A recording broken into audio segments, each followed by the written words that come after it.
I just want to tell you the rules of this talk. And there's only rules. You can heckle, you can do whatever the hell you like first. But the second rule, which is very important, is whenever I show a picture of my little boy, Wilfred, you have to show suitable appreciation, okay? So I'm 1,000 miles from my little boy. That's right, that's right. If you could just, well done, well done. Now, I tell you, there are going to be 3 or 4 of them, and if you don't do it, there are going to be awful, awful consequences. So I just warn you. Now, Wilfred, who is, of course, a genius, asked these questions about the problems with the judicial system, and I'll tell you why I got very confused. I've spent my whole life representing people on death row, or trying to not have them on death row. And I was working in New Orleans where I'd set up a charity. And, you know, it's hard for some people to believe how many times people screw up, the system screws up. And we did, over 3 years, we represented my little charity, 171 people who were facing capital charges in New Orleans alone. And of those 171, we were ultimately able to prove that they'd arrested the wrong person in 126 cases, 74%. So if you take a coin and you flip it up and you call, you're far more likely to get the right answer than the judicial process in New Orleans. And I was really actually quite depressed by this whole thing. And I was sort of struggling with myself about why it happened. And this brings me to my apology, all right? I apologize to you because what I'm going to talk about today was not what I said I was going to talk about originally. Because what I always do is I talk about the thing that pissed me off last week, and this is it. And I'm afraid even over the lunch break, I was up there finishing off my book. And I'm doing a shameless, shameless advertisement for this book, which is called The Injustice System. And it's because I had this realization in New Orleans that there are many factors that lead the judicial system to come to the wrong conclusion. And you know, you think first, as Wilfred did, as you'll see, about corruption. And indeed, in New Orleans, for example, there is immense corruption. When the cops go to court, they don't say they're going to testify. They say they're going to test a lie, if you can believe it. I mean, they actually say that. And you know, we caught 8 police officers in a row committing perjury. And the judges would do nothing about it, and it was really annoying me. So I set up an organization called Stop the Pig, because that's Stop the Perjury in Government. And as you well know, pig is also a very polite term you use for police officers sometimes. And what we'd do is we'd give out awards to the cop we'd caught committing perjury that week. We'd do that publicly on the steps of the courthouse. And then we'd also, out of fairness, we'd give an award called the Supercop Award for the only honest cop of the month. But we'd keep that secret because it'd get him in trouble in the police department. And you know, there's all these fantastic stories that I do like to tell in the book because they're so much fun about corruption. I'll just tell you one today, and that's about, I'm going to let you in on a big secret in a minute, by the way, about the secret of solving capital cases. But I just want to tell you about one of the New Orleans corruption motifs, and that's because I thought it was just so cool when I learned it. Crime Stoppers. How many people know what I mean by the Crime Stopper process? It's all over the world, and what you do is you call up on a telephone, you don't give your name, and you just give it, you get a number, and you say, I want to snitch on so-and-so. I saw him. What's your name, sorry? I saw you committing a crime. And then, you know, when you're arrested and prosecuted, I call back up, I say my number's 123, and they give me the loot, right? It's a great system, and people think it solves crimes. Well, what was happening in New Orleans was the cops were doing it. The cops would pick on some young black guy who they didn't like. They would call in the Crime Stopper tip and then just get a number. They didn't have to give their name. Then they'd go arrest the guy, and then they'd call back and say, can I have the loot? And you know, you can say, when you want the money, you say, I want you to meet me down this dark alley and hand me this bag of money. And then with one 15-year-old child who was on death row, who I was representing, the police officer had collected $11,500 in a brown paper bag for arresting the wrong person. Now, just to let you in on the secret that I promised you, if you want to solve a capital crime, it's easy. What you do is you look around the police, the people who are prosecuting your client, and you look for the police officer who is about to get divorced. Because then you go to the police officer's soon-to-be ex-partner, and he or she tells you everything. His wife, the lead detective's wife, told me everything about this. She also told me about how the Rolex on his wrist, I should ask him where he got it from, because he got it off a dead body, one of the murder victims. And then he charged the guy with robbery for having stolen the poor chap's Rolex. So you have these wonderful stories about corruption, which are tremendous fun, if a little disturbing sometimes. Now, oh, you're good. Sometimes people don't do that quickly enough, and as I said, there are awful consequences. I've done a lot of Guantanamo work. I know about torture. So this is the issue, right? Is it all about corruption? You know, the thing that has really troubled me over the years is actually corruption's not the problem at all. You know, corruption's not the issue. It's quite easy. As I said, we have the secret to how to solve corruption. There's a much, much broader problem with the judicial process, and that is that it's set up across the board to screw up. And, you know, as I recognize this, it just really depressed me because, you know, then I go out there and work terribly hard and I still lose. And that's quite depressing. But I think it's important that we recognize it. And the purpose of today is to, you know, apart from my shameless advertising, is to talk about the recognition. I'm afraid it'll probably be volume 2 before we get to the solution, because I think we have to recognize what the problem is first. Now, what is the purpose? With so many systems, you have to ask yourself, what is the purpose of the judicial system? And the purpose of it is really to try to make society safer, right? It's pretty obvious. You know, we try to find the people who have committed crimes and make society safer. There's a lot more complexity to that discussion, but that's it. Judges are always going on saying it's better that 100 guilty people should go free than one innocent person should be convicted. Who agrees with that? Do you agree with that or not? There are a few people. I like you softy liberals. That's great. You know, that's debatable, but frankly, if you were the person going to prison for something you didn't do, you'd agree with me. And whether you agree with me or not, I think we can agree on this, that this is the purpose of the process, and we're trying to get the right people. And if indeed the system gets the wrong people 75% of the time in New Orleans, there's a real problem going on there. And it's not just about corruption. And the bottom line, as you go through the entire judicial system, is that in almost every step of the process, whether it be the officer who arrests you, whether it be the prosecutor, whether it be the worthless defense lawyer who defends you, whether it be the science that's presented at the case, whether it be the judge, and so on and so forth, even whether it be, and we'll get to this, the defendant himself or herself. In every step, we've got it in a system that's structured to screw up. And it's horrifying when you actually look at it closely. Let's talk first about police officers. How many people here, and come on, you've got to do it, you've got to be honest, you've got to be reactive.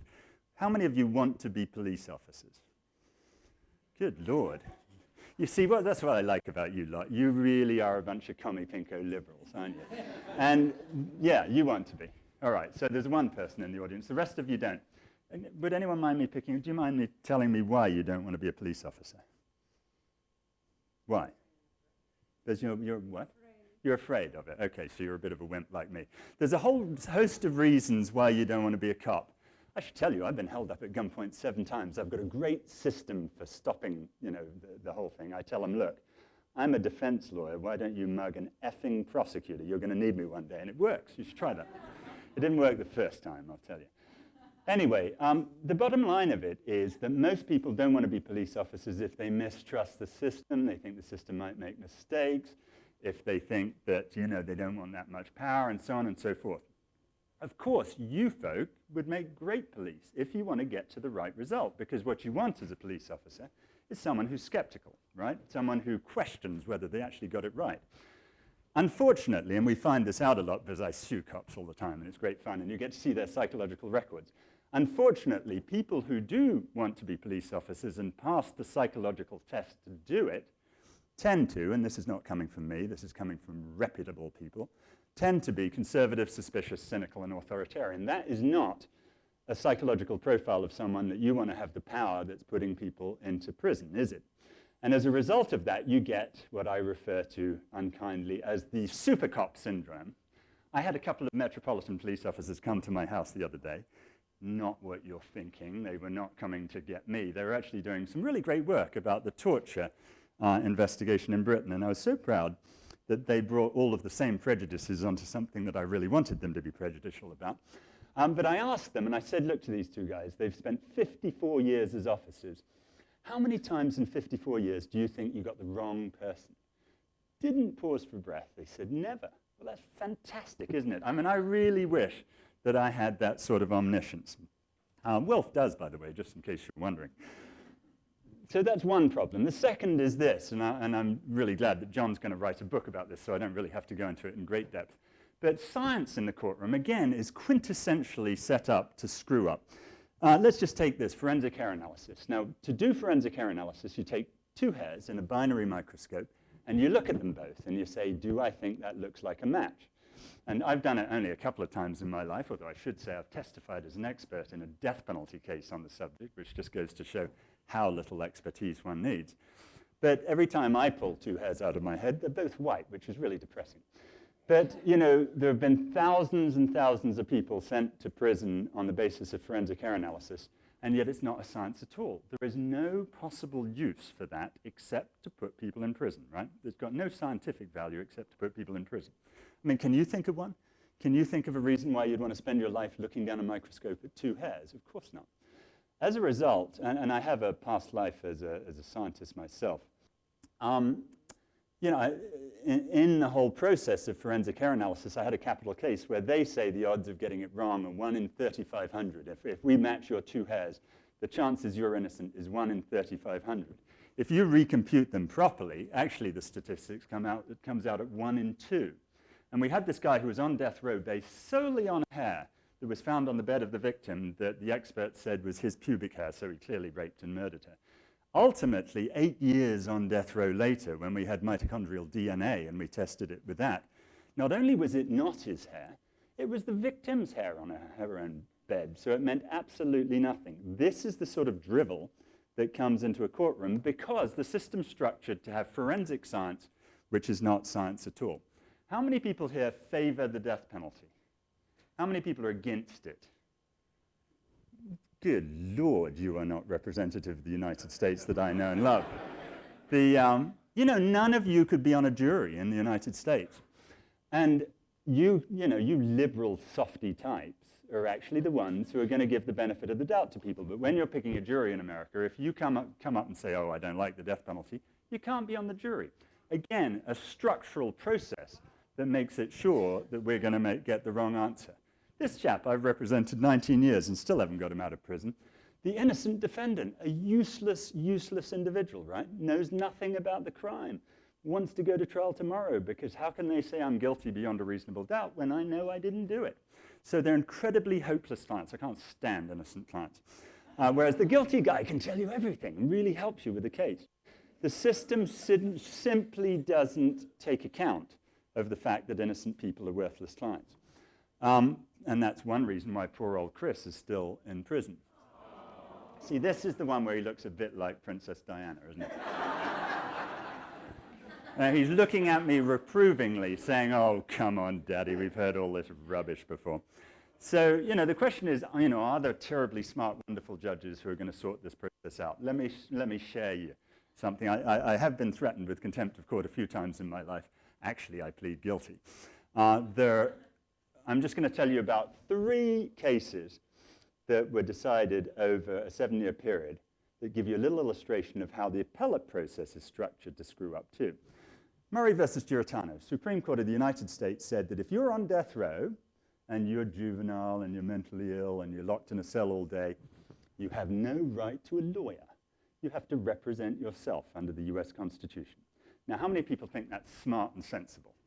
How many people think it's kind of stupid, right? Well, it is stupid. I'm sorry, Supreme Court, it is. This one, Herrera versus Collins, do you know what that says? In Herrera versus Collins, the US Supreme Court allowed this to go by, that if you're on death row, whether you're guilty of the crime is not constitutionally relevant to whether you should be executed for the crime, right? So innocence is not constitutionally relevant. I mean, that's unbelievably fatuous, but it's actually not as stupid as this one. I had a little sideline on this, and there was a time I could give free legal advice. It's about oral sex. The US Supreme Court said in Bowser versus Hardwick that consensual oral sex between married adults, or certainly between adults, is criminalized, can be criminalized in the United States. I represented a whole bunch of people on that, and there was this one chap called Jim Mosley I was representing, and he had been done for 5 years for consensual oral sex with his wife. Long story, but we were sitting around writing the brief in the case, And we did it like most journalists do. We drank heavily and just made it up. And I called the vicious crime that he'd been convicted of tungalingus prohibitum, because in America I have an English accent and they think that means you're terribly intelligent. And they started calling it that because they thought that was a real Latin phrase. And we had, I accused them of cunning linguistics in their argument.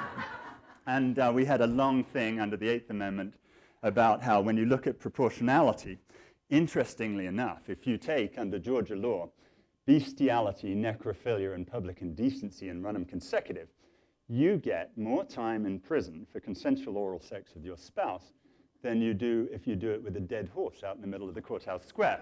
And because interestingly, because necrophilia carries half as much time in prison as while he or she's still alive, if you wait until they die, you don't get nearly as much time in prison as if you do it in the privacy of your bedroom. Anyway, we did finally get that overturned a few years later, but this is the sort of idiotic stuff that the courts come up with because they're not actually in the world that you and I are in. Oh, look, this is his first capitalist enterprise, right? He was 10 months old, and a friend of ours wanted to do a project about how young people should use computers. So they gave Wilfred my computer turned on, and he sat there bang, bang, banging while they took the pictures and sent random emails to people all around the world. But anyway, that's little Wilfie. This is the real issue, right? When you've stolen the book, which when it comes out, I hope you do, and figured out that it is a shocking process, I hope at some point we can work together to fix it. Thank you very much.